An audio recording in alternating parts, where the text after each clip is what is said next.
got so many front pages we didn't talk about. They're coming up next, including a new army site is going to be housing illegal migrants. That is on the front page of The Guardian. Who would have thought, eh? Also, here, Starmer has no coherent plan for social mobility. Surprise, surprise. Streeting on the front page of The Times. Wes Streeting backs Britain rejoining the customs union. This guy is gearing up for a leadership challenge, isn't he? And the Daily Mail, Albanian kingpin smuggling criminals out of Britain. We've got so much to talk about. I'll see you in 2. This Christmas, we're giving you the chance to win our biggest cash prize of the year. An incredible £85,000 in tax-free cash could be yours. And we've come to the fabulously festive Aurora Collection Resort here in Lapland to celebrate.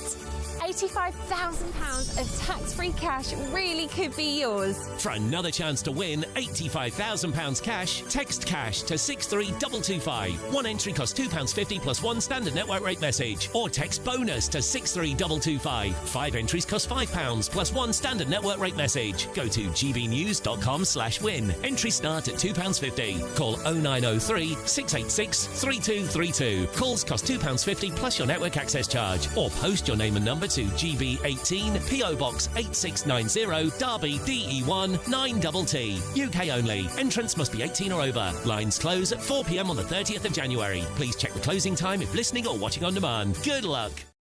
Westminster's full of talk, but out here, it's the real world. Am I allowed to talk then? No, that's it. This is where it matters. Real people and real lives. That's what politics is all about. The fact is Trump made a good start. No. Straight answers, no spin, and just a couple of pints. How many fingers have I got up? About 10. So join me for Lee Anderson's Real World every Friday at 7 p.m. only on GB News. The People's Channel, Britain's news channel.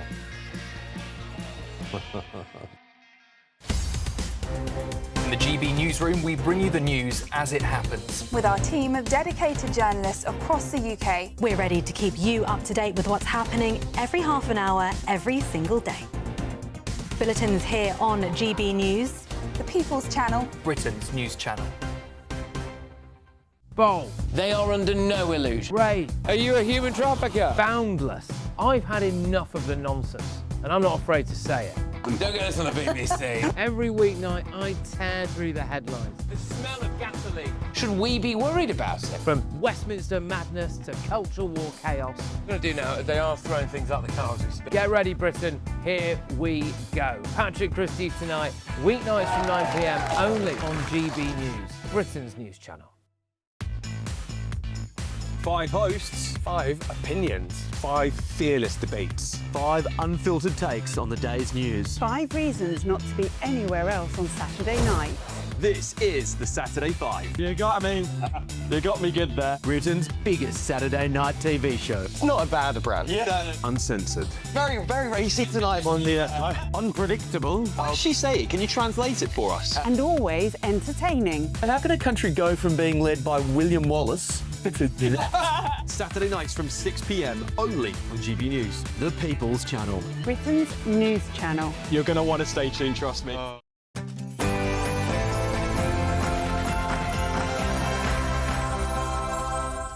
Oh, good evening, I'm Alex Armstrong, and this is Alex Armstrong Tonight's Late Edition. Well, the front page of the Mail, criminal migrants are being smuggled out of Britain and on the back of lorries, apparently, to avoid facing justice. Also, if you're under 16, you're no longer allowed to have a social media account.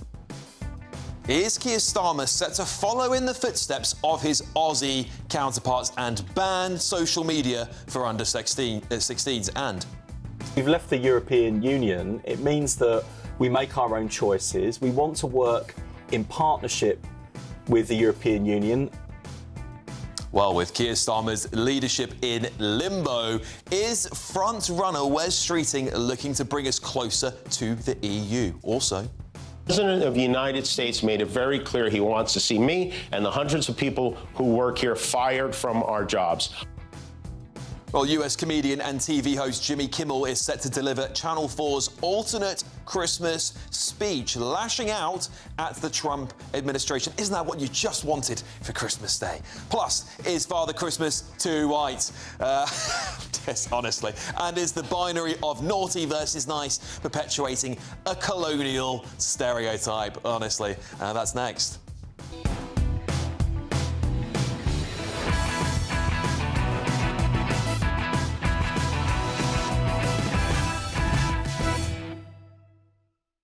And joining me this evening to cover all the madness, comedian Paul Cox, former Labour Minister Bill Rammell and political commentator Alice Graham. But before we get stuck in, let's get your news with Bethany Elsey.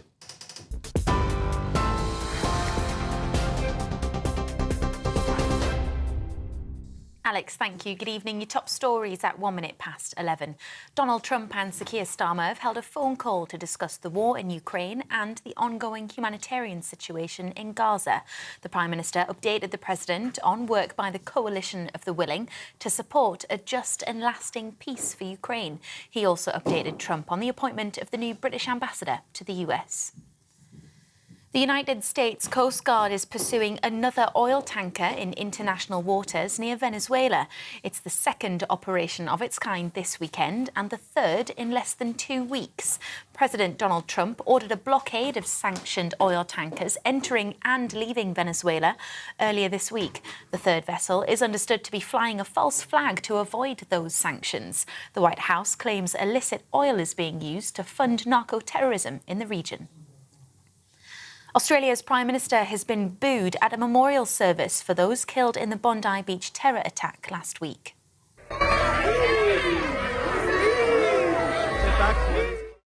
15 people were killed and more than 40 injured when 2 gunmen shot into a crowd celebrating the Jewish festival of Hanukkah. Anthony Albanese said the attack was inspired by Islamic State ideology and has launched a review into national intelligence agencies to tackle extremism. More than 800 asylum seekers crossed the English Channel in 13 small boats yesterday. It's the highest number to make the crossing on a single day in December and brings the total number of arrivals so far this year to more than 41,000. Trail hunting is set to be banned in England and Wales over fears it's being used to cover up the illegal killing of foxes. The practice involves horse riders and dogs following a pre-laid scent. The ban is part of a new animal welfare strategy to be published tomorrow. Trail hunting is already illegal in Scotland but remains legal in Northern Ireland. England's dismal Ashes campaign is over after defeat on the final day of the third test in Adelaide. Australia bowled England out with 82 runs still left to chase and are now 3-0 up in the 5-test series. Obviously sucks, very disappointing, and knowing now that we can't achieve what we set out to do here is obviously incredibly disappointing. And we've still got 2 games to go in the series. There's still a hell of a lot to play for us as individuals, us as a team. Obviously, walking out there and playing for England is, a good enough thing in itself. And people driving home for Christmas are being urged to take care in wet and misty conditions as another 3.1 million festive journeys are expected tomorrow. Passengers face disruption this weekend with long queues at the port of Dover and some train cancellations amid a shortage of drivers. Festive traffic is set to peak on Christmas Eve when the RAC forecasts 4.2 million journeys. Drive safe. You're up to date. I'll have more for you tomorrow morning. Take the GB News family with you on any device. As long as you have an internet connection, tune into GB News anywhere on the planet or beyond.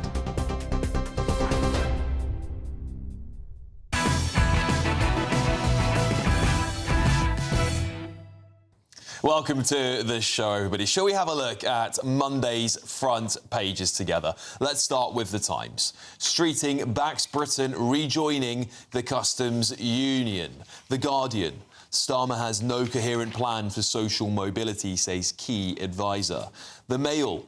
Albanian kingpin smuggling criminals out of the UK. Well, I guess at least someone's doing it. The Independent revealed huge rise in sex offences by police officers. I'm sure that's quite a scandal too. The Telegraph, don't call migration a threat, says EHRC chief. The I paper, thousands face care home eviction amid funding crisis. The Sun, now Bay snubs Andy. I think I'm saying that right, he's a baby. Express, put monsters who are cruel to children on a register. The Mirror, Skinner's strictly fixed claim bosh. I really want to get into that. It's interesting. We will talk about that during the show because he's been on a lot of front pages lately, hasn't he, Thomas Skinner? Right, well, I've got a great panel with me tonight. Comedian and GB News contributor Paul Cox, former Labour Minister Bill Rammell, and political commentator Alice Grant. Good evening, everybody. Paul, welcome to the show. Thank you. Should we start with the Daily Mail? Let's do it. Because I always think these headlines, in one way, I get a little bit emotionally confused. You know, I get a little bit emotional because I'm like, oh, thank goodness they've gone. But on the other hand, I'm like, kind of bad that we just don't have any control of our borders, isn't it? Well, of course, and this isn't about... They're not sneaking them out for good reasons. It's not that we won't let them go. Yeah. It's not like it's a lot easier to get in than it is to get out. They are sneaking them out because they've committed crimes. In this case, this is an Albanian kingpin, as described. He's smuggling out people who have committed crimes so that they don't get convicted in the UK. So the story actually is you can sneak into the UK, you can come here and commit crimes. Once you've been caught committing a crime, we can sneak you back out again. So basically, it's a crime holiday. Yeah, good point. Well, it does cost a small fee. £2,500, Alice. £2.5 to be cleared or to avoid facing criminal justice. I think that's quite a small price to pay. Yeah, and probably just the same to come here. I mean, the issue, again, is just utter lawlessness and the fact that we cannot trust authority in this country either to police our borders or to police crime when it happens on our streets in London. That's the real, I think, issue with this story, is that this is of absolutely no consolation to anybody who's worried about crime in London or crime more broadly in the United Kingdom. We have a massive issue on our hands and our politicians are not doing anything about it. And a lot of these criminal gangs, they don't just operate in London, they operate in small towns across the country. Absolutely. I was made aware of some of them operating in the south coast of England and some of the sleepiest places you'd never believe. Honestly, you really... If you're going to come here and commit crime, you might as well take in what the UK has to offer. I mean, first of all, you start in London, don't you? You earn your big bucks and you go out and see the Cotswolds or maybe nip down to the New Forest. And see what you can do down there. There was a big crime, but there was a big crime problem in Hampshire, wasn't there? There was, yes. I'm from Hampshire, which is why you've pointed that. I mean, of course, all these things are easily accessible by road and train to get in and out of London, Hampshire, wherever you... I mean, Surrey, by the way, incredibly lovely place to live. Just a few minutes' drive outside of London. If you want to go and commit crimes where there's still money and it's not in London, go to Surrey. That's not an endorsement, by the way. I'm not saying... All I'm saying is, you know, there's opportunity. Yeah, well, Bill, here, just reading a little bit more on this front page, the Daily Mail are reporting that this kingpin boasted his team of corrupt drivers had trafficked at least 50, I think it says 50 people to France. That would almost put them, is it on par with the government's joint deportation plan with France? I mean, that's crazy, isn't it? That's crazy that they're able to get through our borders so porously. Well, you know, it's not good news. Criminal gangs have existed since time immemorial, but it's not good news that they are being got out of the country because they're therefore not facing justice. They need to face justice and they then need to be deported. But this mantra that, you know, crime is out of control, forgive me, is inconsistent with the reality where virtually across the board crime levels have gone down. And I always used to say there was one exception to that, which was knife crime. And actually the knife crime figures have gone down in the last year. I will forgive you because I'm Christian, Bill, but it's about perception, isn't it? Now, I know you could argue from your position that people like myself and Alex, and dare I say Alice, would maybe say that it would benefit us politically in some way that we would buoy up the figures. But the reality is that a lot of people perceive crime to be a lot higher, and whether that's true or not, it's the perception that creates the fear. But also, I just don't understand how you can argue that crime has gone down when literally yesterday I heard of a theft, and as a young lady, just because you've heard of a theft doesn't mean crime's going up. Well, as a young woman, I'd no longer feel safe to walk on the streets of London. Let's... And why is that, Bill? That is because I've heard countless stories of rape, of sexual assault, of the police doing not very much about it. Right. And that is a reality. If your phone gets stolen in London and you report it to the police, good luck, nothing's going to happen. That's probably the same Let's with deal with vehicles as well. objective reality. The reliable source of information about crime is the British Crime Survey. Why is it reliable? Because it's based on surveys of people of their own experience of crime. And according to that survey, crime levels compared to the late 1990s are roughly 25% of what they were then. And there's a whole series of reasons why that's happened. One of them is technology. The authorities are much more effective at tackling crime than they were in the past. And do we need to do more to reduce crime? Yes, we do. But claiming that crime is out of control is just completely divorced from reality. Well, let me just give you some statistics, because I think this is important context. Fraud's up 31%. That's the highest since 2017. It's 30% rise in bank, credit card account fraud, 23% in consumer retail fraud. Violence, no significant change, 1.1 million incidents. Knife crime? I'm just getting through it, yeah. Down 36% from a decade ago. So I'll give you that. Violence, yeah, violent crime is down. Sexual offence cases are up 11%. That's including a 6% rise in rape.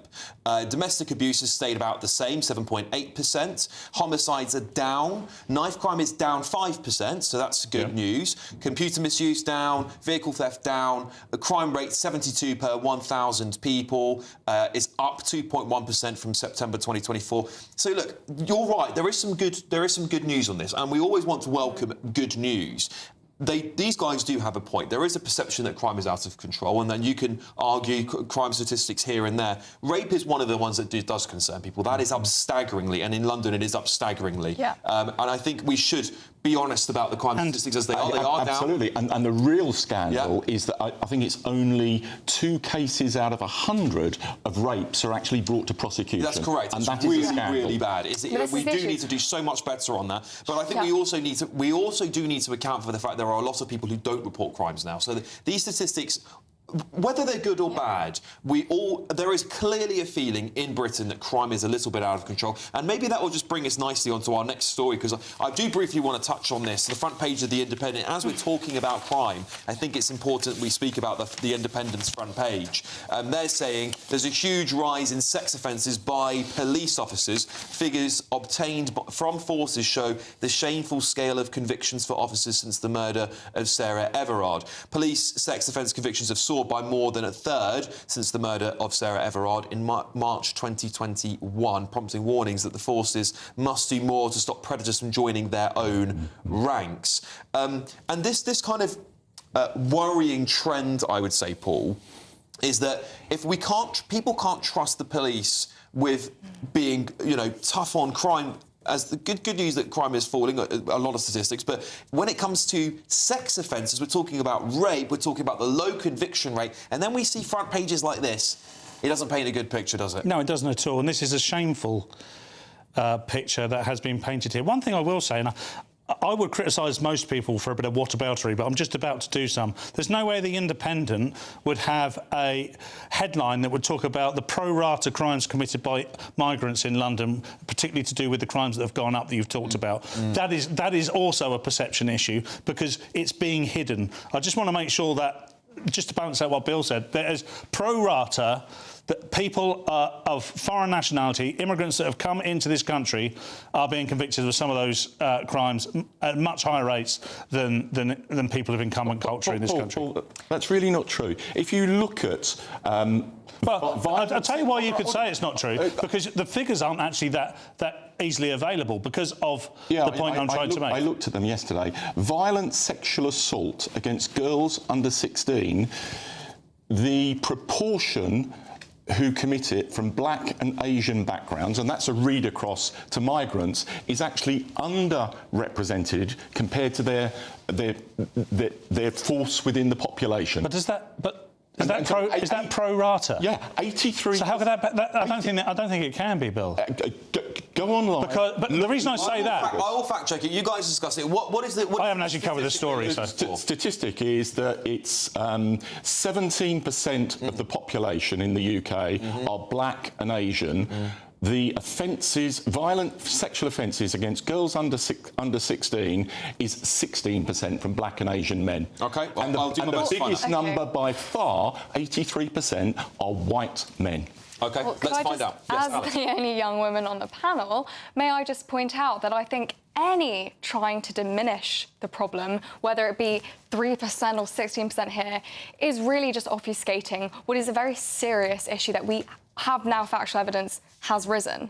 So why are we arguing over who's doing what when the real issue is that this is rising? Yes, it is rising. It is rising. But it indeed. is. We just had the statistics. And I think it's very important that the police are whiter than white on this issue. Yeah, because absolutely. if you can't trust the police, who can you trust? And I think when we see headlines like this, it should compel. I hope the Home Secretary is compelled to act. And absolutely. And if you looked at the government's strategy announced last week for reducing violence against women and girls, a key component was getting every police force to have an effective strategy to root out crime amongst their own members. And I don't want to scapegoat the police. The vast majority of police are decent, law-abiding people. Absolutely right. But there are too many instances of utter appalling criminality amongst a small minority of police officers. Indeed. Yeah, I think we can all agree on that. Yeah. Well, look, on a point of agreement there, with lots more headlines here. More interesting stuff here in the Telegraph. Trail hunting is being banned. We'll talk about that. Shoplifters getting away with stealing every minute in theft epidemic. We'll talk about crime. I guess it's a good time to talk about it. Thousands face care home evictions amid a funding crisis. And one thing that you guys were all telling me, writing into your say, Army site to take asylum seekers in the new year. So, not looking good. We're going to dig into all of those, but first, it's the Great British Giveaway. It's your chance to win 85 grand. Hayley Sparks has been on a magical trip to Lapland. Here's all the details. This Christmas, we're giving you the chance to win our biggest cash prize of the year. An incredible £85,000 in tax-free cash could be yours. Cash to make your new year the best yet. And we've come to the fabulously festive Aurora Collection Resort here in Lapland to celebrate. Imagine what next year could look like for you with a whopping £85,000 in the bank. You could find yourself on the adventure of a lifetime or just safe in the knowledge that next year is on us. £85,000 of tax-free cash really could be yours. Go on, give it a go, and Merry Christmas! For another chance to win £85,000 cash, text cash to 63225. One entry costs £2.50 plus one standard network rate message. Or text bonus to 63225. 5 entries cost £5 plus one standard network rate message. Go to gbnews.com/win. Entries start at £2.50. Call 0903 686 3232. Calls cost £2.50 plus your network access charge. Or post your name and number to GB18 PO Box 8690 Derby DE1 9TT. UK only. Entrance must be 18 or over. Lines close at 4 p.m. on the 30th of January. The winner may be contacted live on GB News, week commencing the 9th of February 2026. Please check the closing time if listening or watching on demand. Good luck. Good luck, everybody. Is the Prime Minister, Sir Keir Starmer, set to adopt the Australian-style ban on social media for under-16s? That is next. This is Alex Armstrong Tonight, Late Edition.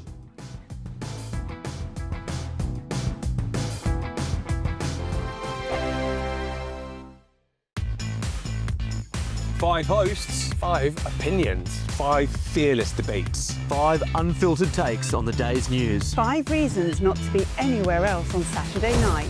This is the Saturday 5. You got me.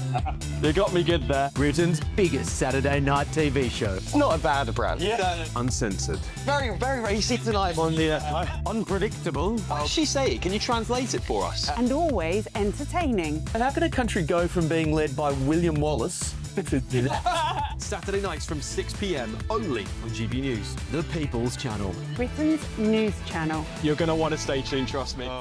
Sir Jacob Rees-Mogg's State of the Nation, Monday to Thursday from 8 p.m.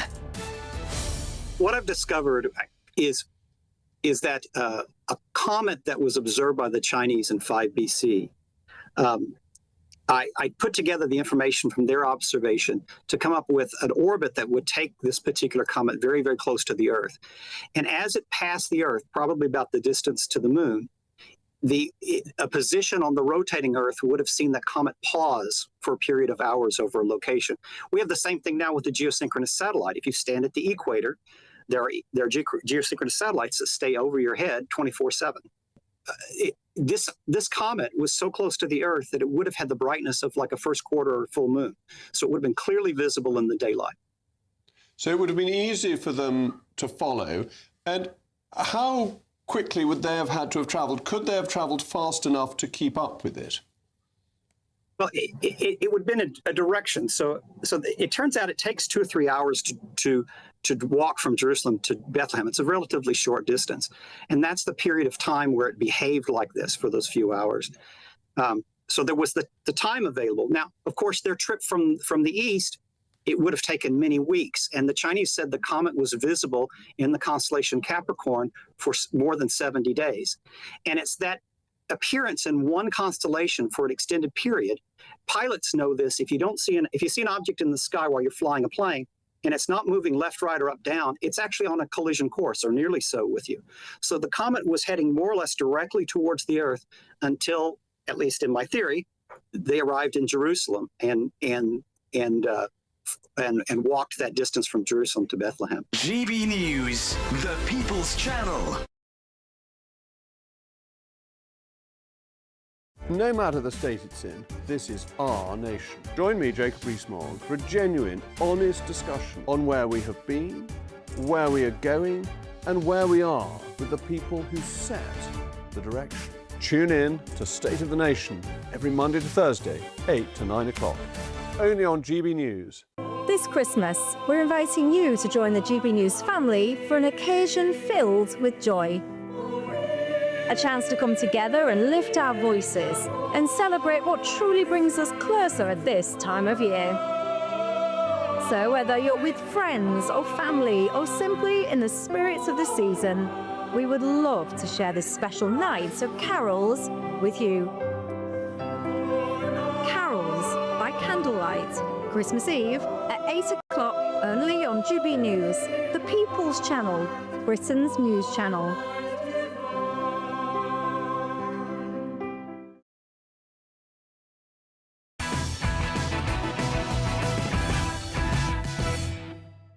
Welcome back to the show. Well, the Prime Minister, Sir Keir Starmer, is reportedly considering an Australian-style ban on social media for children under the age of 16. Australia has pioneered the new policy, which was implemented last month, aimed at protecting young people from the dangers of the internet, and it applies to platforms including Facebook, X, Instagram, Snapchat and TikTok. Previously, the Prime Minister has said he was personally against the ban. However, according to The Telegraph, he's closely monitoring the policy. So, could we see the ban come into effect here in the UK? And joining me now is youth and parenting expert Kalini Kent. Kalini, thank you so much for joining me this evening. Now, first of all, I'd like to know, do you think this is a good idea? And is it working so far? I know it's only been taking effect a very short period of time ago. Is it working so far in Australia? It actually is. And in fact, if you look at, thank you for having me, by the way, I think this is such an important topic which to discuss. In Australia, they're already feeling that there is success in what's actually happening. Yes, it's not actually taken place until next week, but it has been called, people have been calling for it to be happening for such a long time because of the impact it's having, not only on family life, but on the safety of children and on parents just worrying about anxiety levels rising, children being exposed to inappropriate material at a very, very early age. And it's now being reflected, well, it's been reflected for quite some time in this country. Hence why there was a survey done in January by the pollsters, which, in fact, I don't know if you've actually heard More in Common, or the pollsters who did a research. 2,100 parents were polled. And it was found that there were so many issues ranging from the age that children were getting access.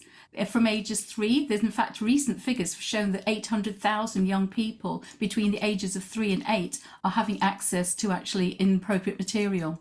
Wow, it's That's quite the recent shocking. figures.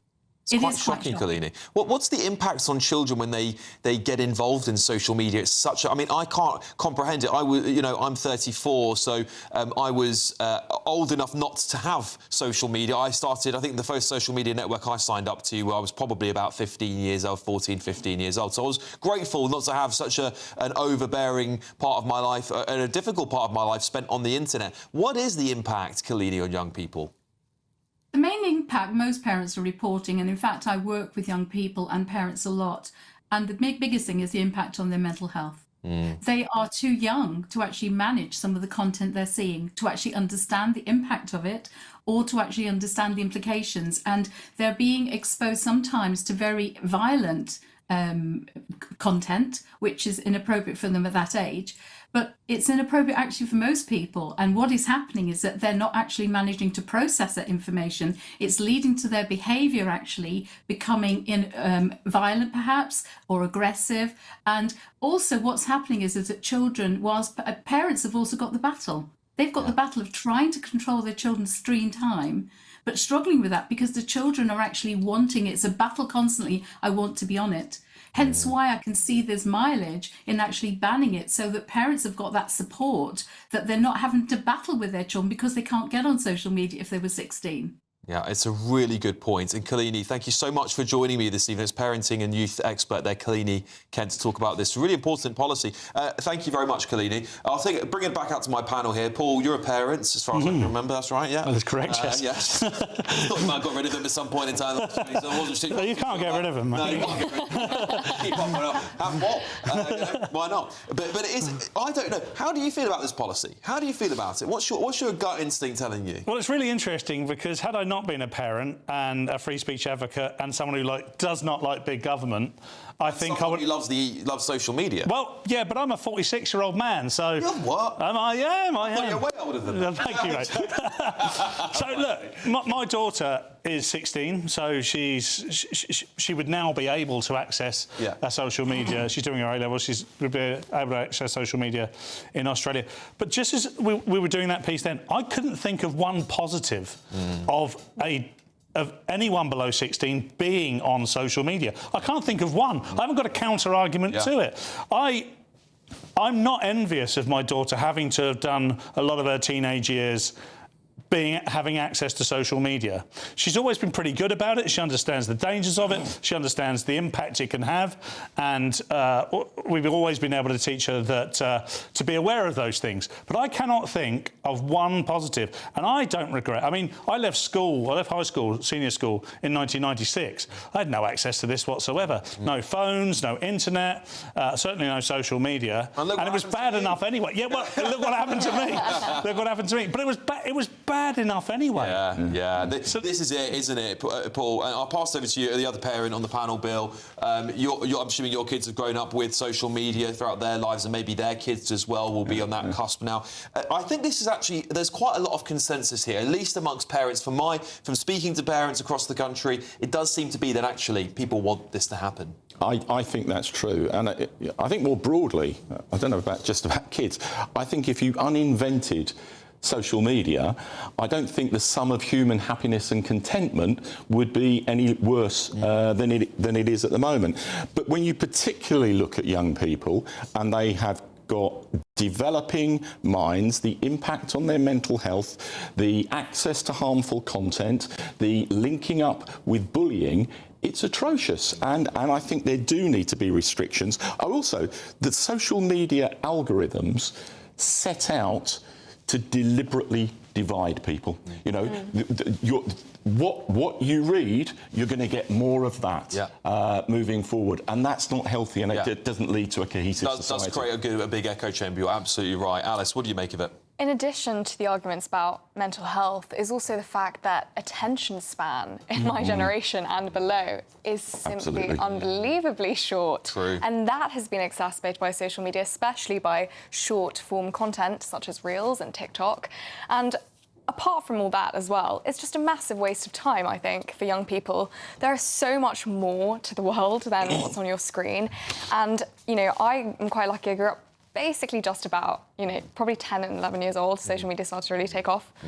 And I'm glad I just got a childhood because... Yeah, well, it's terrifying to think that kids as young as 3 years old might be getting access to social awful. media. I've seen toddlers throwing tantrums because their phone is taken away and they've been scrolling through reels. What they call iPad kids is what they're called. The issue is that the way the content and the stimulation for such a young mind is just so addictive. It has such an addictive effect. And I really just can't imagine trying to parent when an addiction is created of that level and that strength. I mean, as adults, we find social media addictive.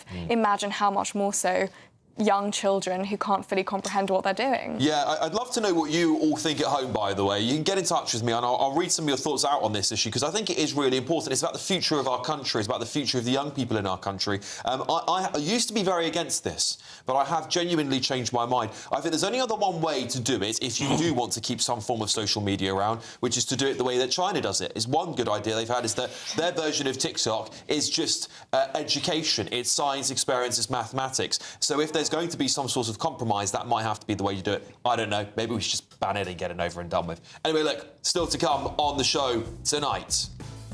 Dear young men, you have amazing role models like our handsome, dashing president.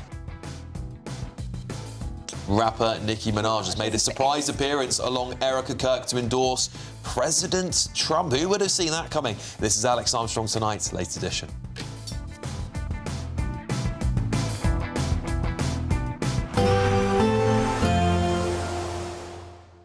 I forecast a perfect holiday in the sun. Weather looking good then? For sure, and no worries about our travel insurance. All Clear Travel Insurance sponsors GB News Travel Destinations Forecast.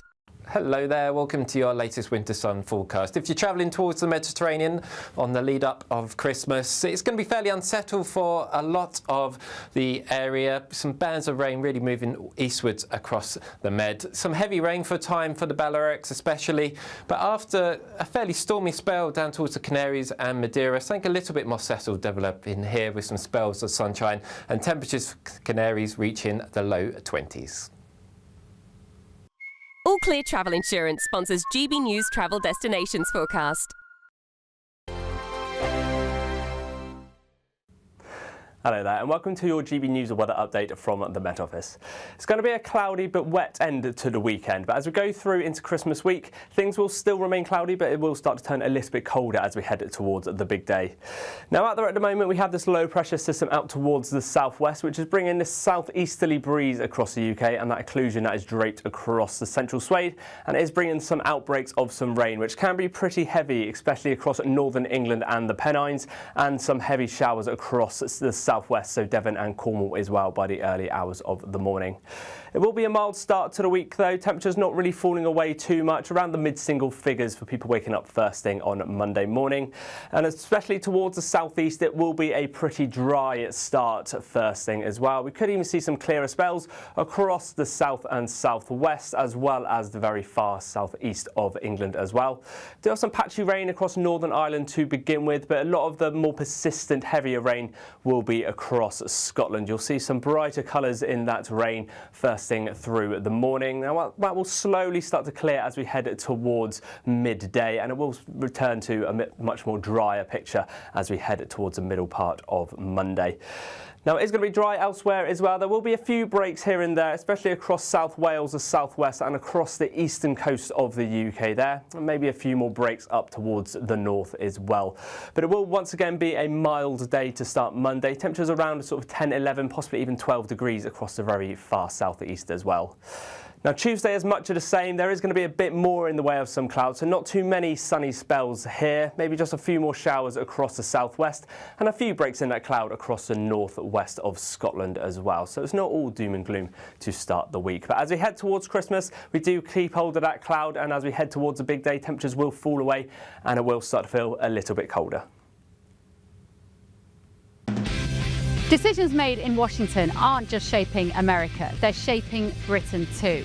From migration to global security, from crime to health, Whatever happens in the White House today will be felt in your town or city tomorrow. That's why The Late Show is live from Washington, D.C. Cutting through the politics to show you what it all means for Britain. The Late Show live every night at midnight. Only on GB News, Britain's news channel.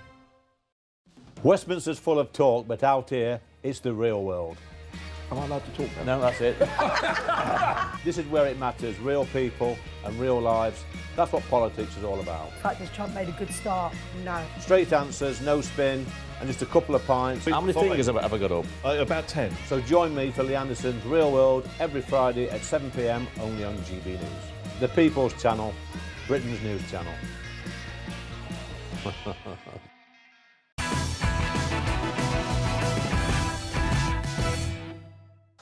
Welcome back to Alex Armstrong Tonight Late Edition, and it's time to bring you tomorrow's Inside Stories. And joining me ahead of the Late Show live at midnight to talk about these is GB News' very own superstar. It's Ben Leo. Ben, should we say... yeah. I'm on lots of cushions, by the way. Ben is much taller than me. Ben is quite short, actually. I don't know if you know. There's a conspiracy going on. I've come back from America and they're trying to emasculate me in front of the British audience. Yeah, we've deliberately given him a bit of a squeaky short chair. But Ben, listen, first of all, I want to talk about Nicki Minaj. And for those of you at home who don't know who she is, she's an exceptionally famous rapper-singer, I think is probably fair. Yeah, she's a pop star. She's internationally known. She's had many #1 singles across the pond and here in Britain. And she's just showed up to Turning Point USA, which was Charlie Kirk's organisation, the late Charlie Kirk, and she's endorsed President Trump quite strongly. Yeah, I'd say not really much of a surprise, and because she was very vocal during COVID, 2020, 2021. Well, I didn't know this. Did you not? No idea. For people like me at the time who were targeted and harassed and told we were the devil for questioning vaccines or lockdowns, Nicki Minaj was one of the first so-called celebrities to come out and say, well, hang on a minute, something's not quite right here. So she's always had a good set of cojones on her. Yeah. She also spoke out earlier this year against the persecution and the mass killings of Christians in Nigeria. So she's been getting very political over the years. And yes, she turned up at Turning Point USA today, the America Fest. Yeah. Of course, it's called America Fest. America, of course it is. And endorsed President Trump. And also, I think I've heard her supporting J.D. Vance for 2029 as well. Interesting. Yeah, J.D. Vance is sort of the man of the moment, isn't he? He's really being seen as this successor. That has led to this really... I love American politics. I'm so fascinated in it. It's one of the reasons I love The Late Show Live, because you really get stuck into this stuff and you get it from a British perspective, which I think is even better. But what's been fascinating me is the lefties in America, or they're called liberals over there, aren't they? They have been now saying there's so much talk about J.D. Vance, they think President Trump is sick and that he's going to take over as president. What do you make of those rumours? Yeah, I've not heard that. Well, they think he's ill. They think he's ill. They say he keeps falling. So this is basically they're trying to. I've seen the things saying that he falls asleep and he's resting his eyes. Well, look, the guy is nearly 80 and he rarely sleeps. I mean, many people from both sides of the political argument have said he's a trooper, he travels to Asia on non-stop flights, then he comes back and he's in the White House signing. He is non-stop. Yeah. And the guy, again, he is nearly 80. I mean, he's not on Joe Biden's terms. I actually went to Joe Biden's hometown the other week in Delaware, and I could see why Joe Biden loved the beach so much. He spent so much of his term at the beach. You couldn't walk on it towards the end, unfortunately. Really nice place. But no, I don't buy that at all. I mean, President Trump, he's not the same Trump, I'll say this, of 10 years ago, of course, but he is nearly 80. What is he, 79? Yeah, 79. Yeah. But he's still on the ball, he's still sharp. Me and Bev met him the other week in the Oval Office. He's a very interesting guy, he's sharp, he looks you in the eye, he asks questions, he's interested. So excuse the near 80-year-old for resting his eyes at some point during some boring council equivalent meeting of whatever, some Paris council meeting. I had a nap before the show. You had a nap, and I'm in my mid-40s. On the show, Paul. Not during the show. It's too entertaining, Alex. Right, let's get on to Jimmy Kimmel, shall we? Because Jimmy Kimmel, obviously quite a famous American TV presenter. Maybe British people haven't heard of him, but if you are, of a certain age, you will know who Jimmy Kimmel is. God, he's a bore, isn't he? What do you think? Dull. What do you think? What do you think about the alternative Christmas message? Sick-inducing. So, yeah, I heard about this today. So he's basically calling Trump a fascist, is he? I mean, that makes me like the very concept. You want to talk about fascism? Let's look at Bill. Let's have a row now. Let's look at the Labour government scrapping elections, getting rid of juries, digital ID. Yeah. I mean, that is the very definition of fascism. There was a Trump protest in DC the other week. I went down there. They were calling Trump a fascist and Hitler and whatever else. I said, well, isn't one of the main proponents, the main descriptions of fascism, a one-party state? Actually, it was the day after Mamdani won the New York mayoral race and Republicans got ousted in Virginia and somewhere else in the governor's race. The Democrats cleaned up. They won 3 or 4 elections. And they were saying, yeah, it is a one-party state. And I said, well, the Dems won a load of elections last night, so how does that work? So, yeah. Bill? But that's an interesting point about the politics of what is happening, because actually Trump is now very unpopular. I saw a couple of weeks ago the Democrats won Miami, for the mayoralty in Miami, for the first time in 28 years. Miami-Dade, yeah. Yeah. The politics is shifting, and the interesting question, and you talked about J.D. Vance, is if, as I think is likely, Trump loses the midterms next year and effectively becomes a lame duck president, how does Vance run for the presidency, distancing himself from Trump while still remaining vice president? Yeah, it's an interesting question. I think there is we're going to get sort of deep into US politics now, which maybe is quite boring for a lot of people, but there seems to be a split in the MAGA base. I don't think MAGA, Make America Great Again, really exists anymore. No. I think that, I mean, the conservative right in the US, as you saw at this Turning Point event, is really split. You've got some hardcore right-wingers who hate Israel for everything. Others are saying that they should remigrate Indians and first-generation Americans who maybe have immigrant It's the parents. Nick Fuentes split, isn't it? Yeah. It's these traditional young, very, very traditional conservative younger kids, and I guess probably a bit of the older Republican base. Should we just show that J.D. Vance clip, because it's really interesting? Let's just play it for you. We've got it here. Let's play it for you. In the United States of America, you don't have to apologize for being white anymore. Well, we've got the same outfit on, J.D. Vance there. What do you make of that? You don't have to apologise for being white anymore. Yeah, so Vance was talking about the scrapping. He was basically reading off all the administration's achievements so far this year, their first year in power, talking about DEI as one of them, so getting rid of people being racist, basically, saying, well, you're white, so you can't have the job. He also went on to say, Asian students won't have to get places in universities now just based off their heritage. They can do it based off their talents and their intellect and their skills. So he was celebrating the erasure of DEI under the Trump administration.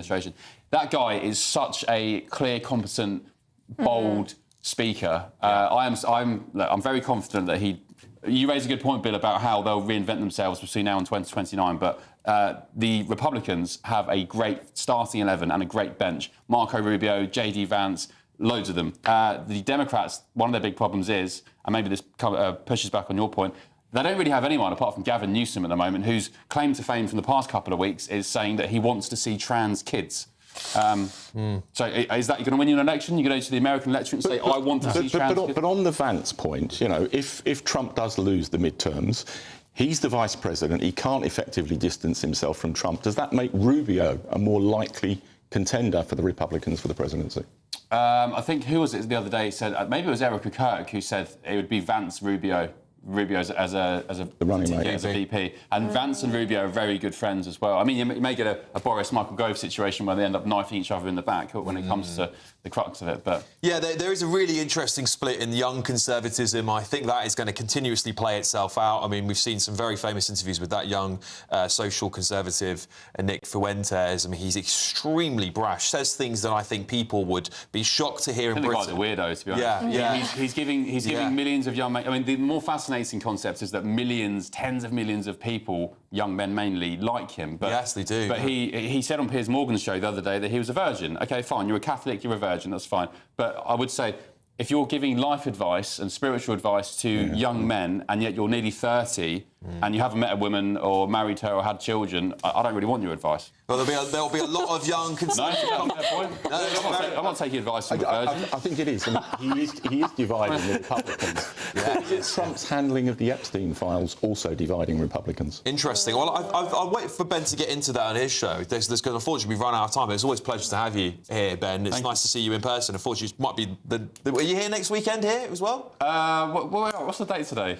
My mind's gone. It's 21st. It's the 21st. I don't know. 21st December. You're here. I'm back in America starting next year. Yeah. Good. All right. Well, we'll see you for another week. Appreciate you. Yeah, appreciate you, brother. Thanks. Coming up, Andrew Mountbatten wins has been snubbed by his family this Christmas. Surprise, surprise. That's as his daughters look to set to go skiing. This is Alex Armstrong Tonight, late edition.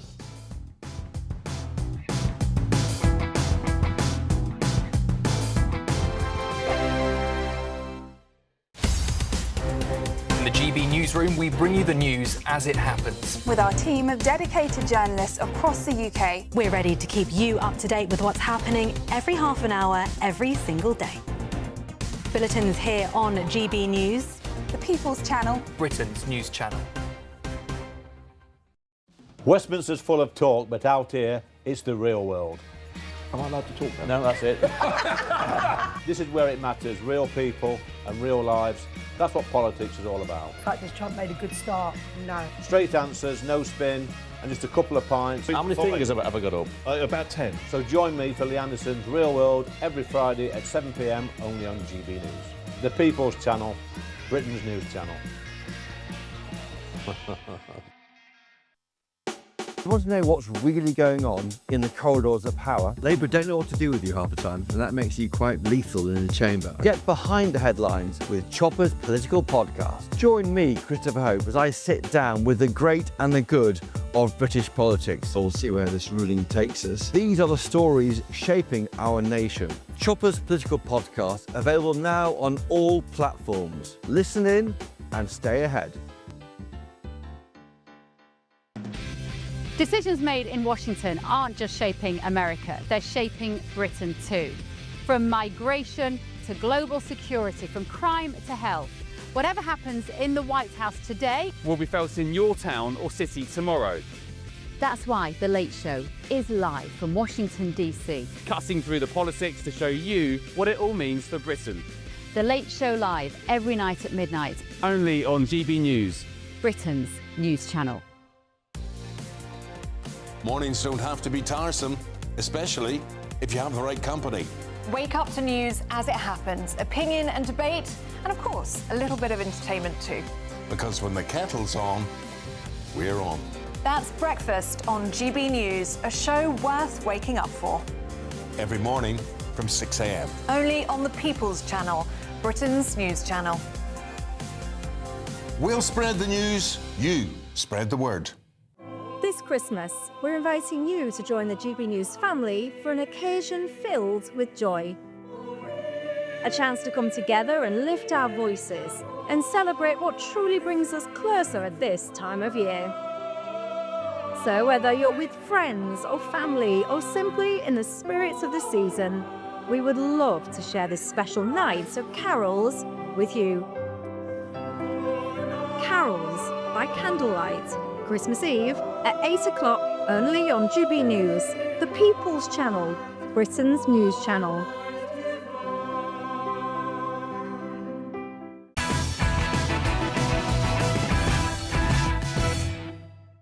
Welcome back to Alex Armstrong Tonight, late edition. Let's go to this exclusive in The Sun.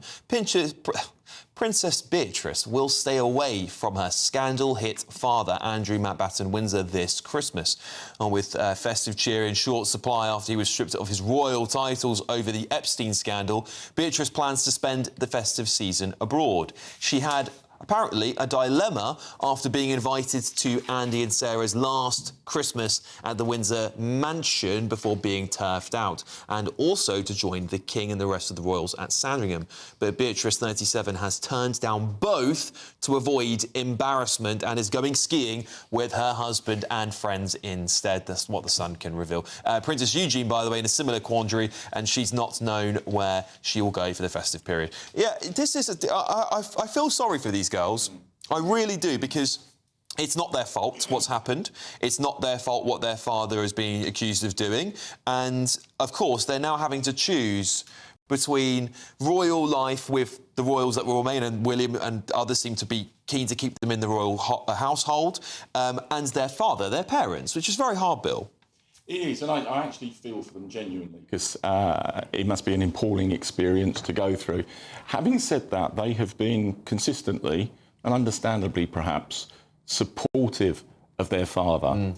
But with some of the stuff coming up now, like the latest cachet of Epstein files, Andrew at Sandringham lying across 5 women. Yeah. We've all been there, Bill. What are you talking about? Come on, Bill. What dream was it?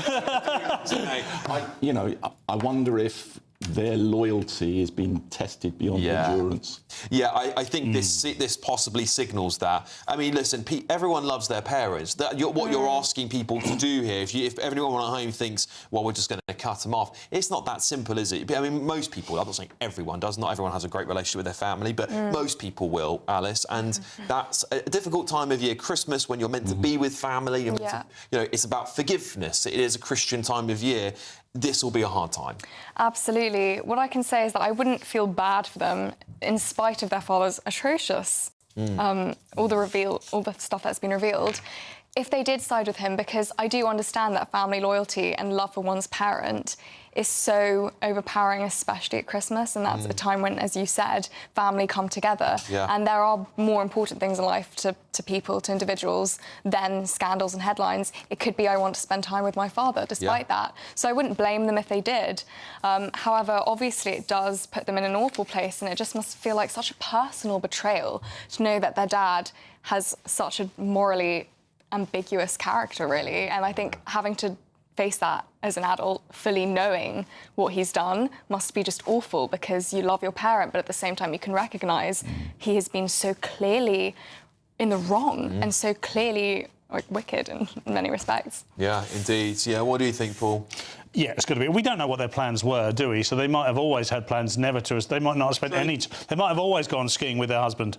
Yeah. And I guess it's none of our business what they do. I mean, I echo what the others say. I mean, when they were born, these young girls, their dad's nickname was Randy Andy. So he's kind of lived up to that. Do you know what? I've sat in this chair tens of times and said exactly what Alice has said about Andrew. But as you were talking then, I was reminded of the fact he's never been convicted of anything. Now, I know that doesn't matter because we've seen a whole bunch of things, but I think it is important to point out that Andrew has never been convicted of anything. He might be in the future, I don't know. So, and we also know he's pretty persuasive. He was the Queen's favourite, don't forget. And of all you think Anne was involved in that mix? Anne is literally the perfect royal. She is. He was quite persuasive, but I don't think anyone was persuaded by his "I don't sweat" in that terrible interview. Good point. I've said this on this show before. Yeah. I've met Andrew more than any other member of the royal family. And until relatively recently, I believed he was a bore, he was oafish, but I didn't believe the worst stuff. There's now just too much evidence that I'm really struggling not to believe that he is guilty. And of course, Andrew denies all these claims still, but the King has made quite staunch decision in a different direction to say no, this is it. It's over and done with. You're a private member of the country, a citizen now. I want to bring one more story out here.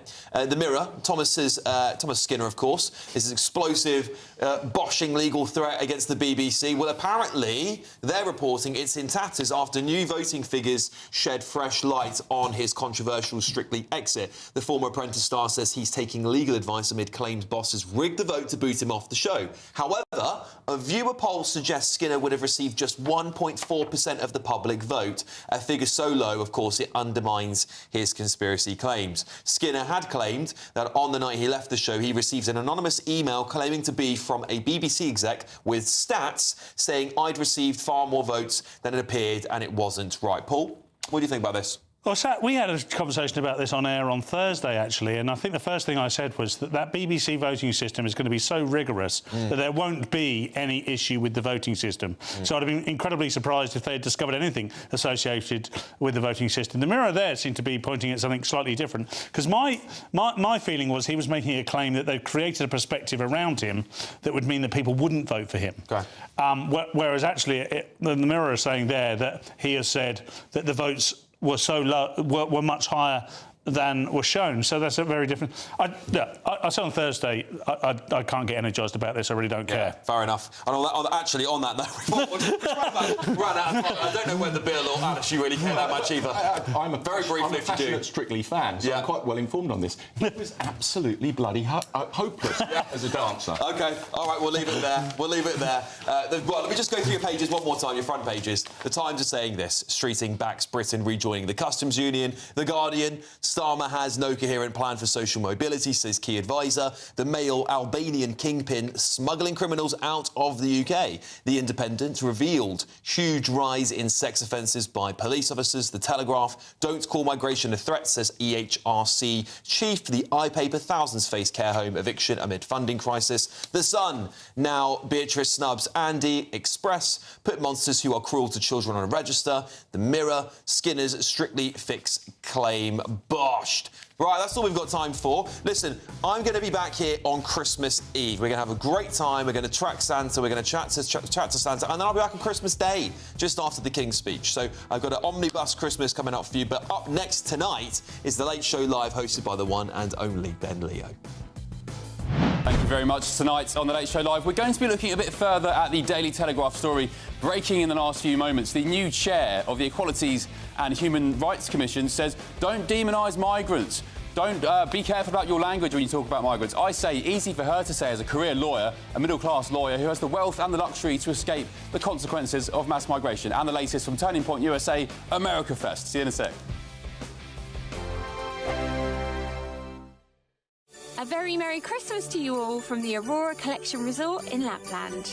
We're on an amazing Arctic adventure to celebrate our greatest cash giveaway, a simply stunning £85,000. And this Christmas, we're giving you the chance to win it all. So don't miss out this Christmas.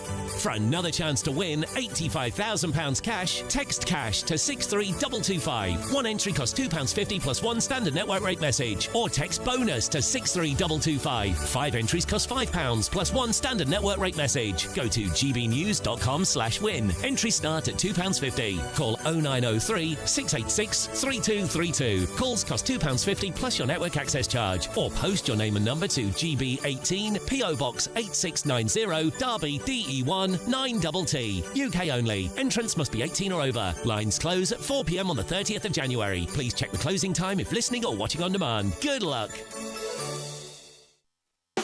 You want to know what's really going on in the corridors of power? Labour don't know what to do with you half the time, and that makes you quite lethal in the chamber. Get behind the headlines with Chopper's political podcast. Join me, Christopher Hope, as I sit down with the great and the good of British politics. We'll see where this ruling takes us. These are the stories shaping our nation. Chopper's political podcast, available now on all platforms. Listen in and stay ahead.